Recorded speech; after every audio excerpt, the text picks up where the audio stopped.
राधा वल्लभ श्री हरिवंश। करवा चौथ से जुड़े आप सभी के कई सवाल आ रहे हैं, जैसे कि करवा चौथ का जो फ़ोटो होता है पूजा करने के लिए, क्या उसे हर साल नया लाना पड़ता है या फिर पुराने से भी कर सकते हैं।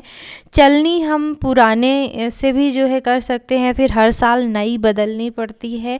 करवे में लगाए जाने वाली जो सीकें होती हैं, जो हमने लकड़ी जैसी 4 लगाई हैं, उसको उरई भी बोलते हैं या फिर सरई भी बोलते हैं कहीं कहीं, तो वो नहीं मिल रही हैं, तो फिर क्या करें। और हमारा पुराना करवा रखा हुआ है सास का, वो किसी उपयोग में नहीं आया, तो क्या उसमें ही हम पूजा में प्रयोग में ला सकते हैं, या फिर क्या हमें करवे से ही जल पी करके व्रत खोलना चाहिए।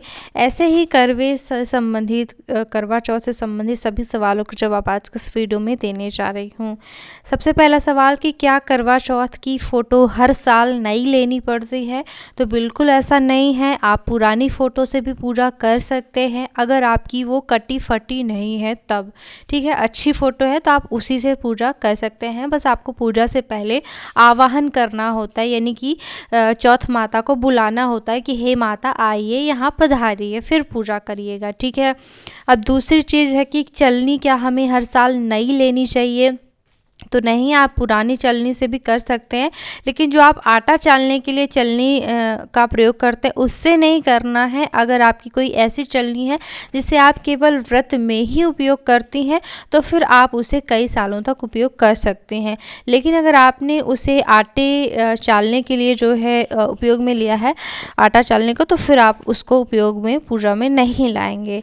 ये हुई बात। तीसरी कि अगर करवे में लगाई जाने वाली सरई, जिसको मैं सीके बोलती हूँ, वो नहीं मिले तो क्या करें। तो देखिए, उनका कोई ऐसा विशेष काम नहीं होता है, या फिर नहीं मिले तो कोई आपकी पूजा में बाधा नहीं पड़ेगी। वो सिर्फ इस काम के लिए होती हैं कि करवे से पानी ना निकले। ठीक। और हमारे ऋषि मुनि हर चीज़ सोच समझ के इसलिए बनाते थे कि सभी के लिए रोजगार मिले, हम प्रकृति से जुड़ सकें।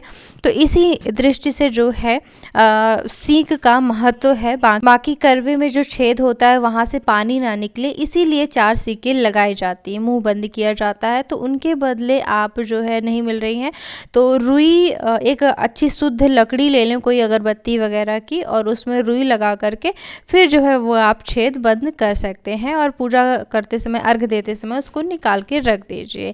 तो ऐसा आप कर सकते हैं। अब बात आती है कि जो सास को हमने करवा दिया था वो रखा हुआ है, तो क्या हम उसी को प्रयोग में ला सकते हैं। तो ऐसा बिल्कुल नहीं होता है। इस व्रत में करवा दान करने का ही तो महत्व बताया गया है। वहाँ पे चीनी के करवों का महत्व बताया गया है। चीनी के करवे मिल जाएं तो हर साल नया दान करना चाहिए। और चूंकि ये मिट्टी का करवा है, मिट्टी के जो भी पात्र होते हैं हम एक बार प्रयोग में ले लेते हैं, तो ज़्यादातर उन्हें दोबारा प्रयोग में नहीं लाया जाता है। ना लाने का ही मतलब नियम है कि मिट्टी के बर्तन दोबारा प्रयोग में नहीं लाए जाते भगवान की पूजा में। लेकिन हम लोग दीपक वगैरह ले लेते हैं फिर भी प्रयोग में। तो आपको मिट्टी का करवा नया लेना पड़ेगा। दान करने के लिए हर साल नया लेना पड़ेगा, चाहे आप पीतल का लें चाहे मिट्टी का लें। एक करवा आप हमेशा रख सकते हैं, जो कि हमारा पीतल का होता है, जिसमें हम जल भरते हैं और चंद्रमा को अर्घ देते हैं। तो वो हर साल रहेगा, उसको जूठा नहीं करना है, मतलब उससे जल पी करके अपना व्रत नहीं खोला जाता पीतल के करवे से। ठीक है, उसको बस केवल हर साल चंद्रमा को अर्घ देने के लिए रखते हैं। तो केवल आप एक ही करवा खरीद लिया करिए, एक पीतल का खरीद के रख लीजिए। ये हुई बात।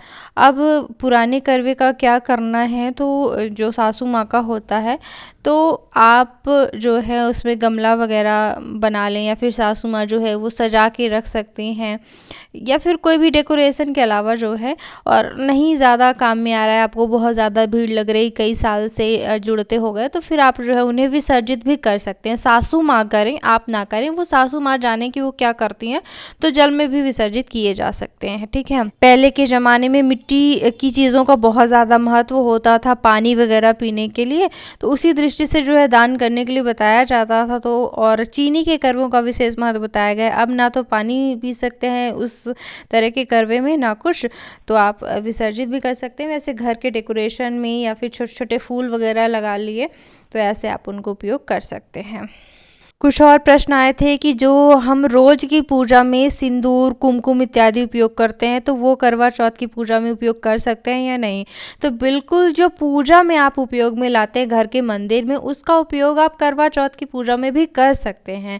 बस जो आप सिंदूर लगाती आ रही हैं, आप अपने को कुमकुम लगाती आ रही हैं, उससे आपको पूजा नहीं करनी। यानी कि इंसान का जूठा भगवान को नहीं लगता, और भगवान की पूजा के मंदिर में जो आप रोज उपयोग करते हैं उसको तो पूजा में उपयोग में ले सकते हैं। तो इसी के साथ ही अच्छे से व्रत करिएगा। अगर कोई छोटी मोटी गलतियां हो जाती है तो उनकी प्रतिपूर्ति के लिए नाम जप किया जाता है, तो आप जय गणेश ऐसा जो है नाम जप ज़रूर करिएगा। हर रोज़ नाम जप करने का प्रयास करना चाहिए। और कई वीडियो मैंने 15 से 20 वीडियो दिए हुए हैं, तो एक बार चैनल पर आकर के सभी वीडियो देखिएगा, सब्सक्राइब कर सकते हैं। इस वीडियो को देखने के लिए बहुत बहुत धन्यवाद। राधे राधे।